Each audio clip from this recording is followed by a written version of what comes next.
My name is Neida Maritza Eslava Grimaldos. I am from Cucuta, but I live in Popayán. This is the final individual task, and the course is Advanced English 2. And this is the final exam where we have to find solutions to problems about an article or a news that happened in Cincinnati Zoo.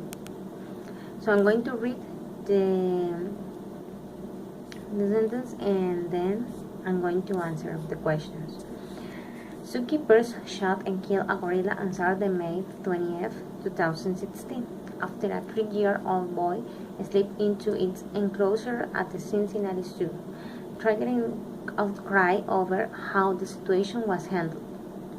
A reporter asked the man about this situation, and he said, "If I had to do it again, I would respond in the same way." So about the video and this news, what do you think about this? Explain your answer.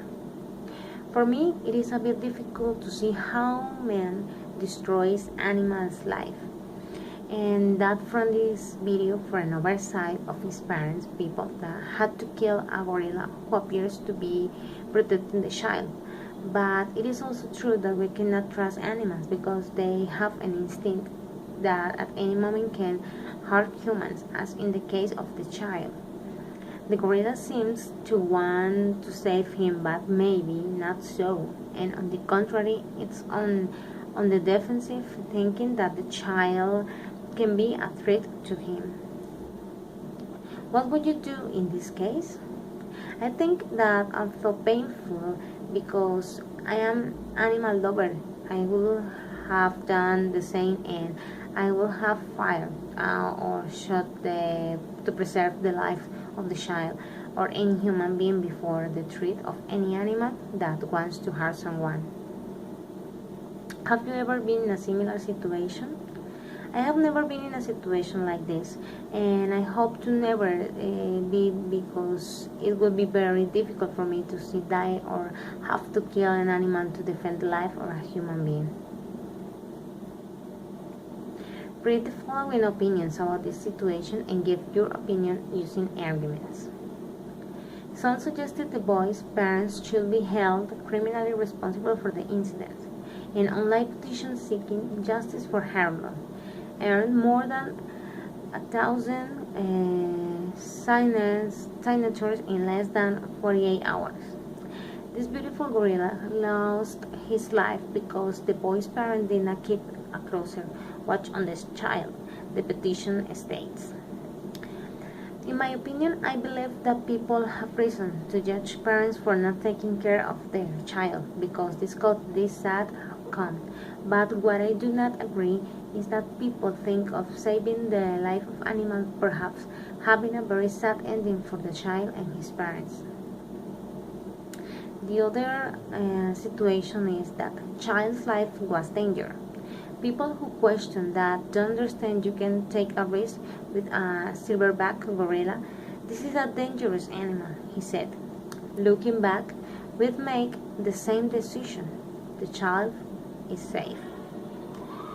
Miraculously, the child is alive due to the rapid reaction that the zookeepers that had at the time. He was trapped with the gorilla and maybe sharing with his parents the joy of living. It was the best decision made. What do you think is the best solution for this kind of situation? I think the best solution is to think with a cold head without including feelings, because sometimes it is better to use reason to make a good decision. In this situation, the best was to kill the gorilla because though it was a race that is almost extinct, it's very dangerous and will most likely have killed the child. Are you good at making decisions or not?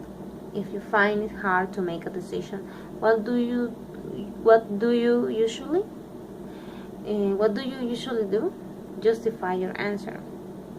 I think that many times I'm afraid to make a decision, but when I take it, I have always done well. When it is sometimes difficult for me to make a decision, I use a list of the pros and cons of the decision that I'm going to make. Talk about a big decision or even in your life. The biggest decision I had was when I decided to get married because my husband lived in another city and I had to move to him and leave my family with whom I share many things and I feel very attached to them. This is all for this final activity and I hope you can understand what I'm trying to say, and thank you very much.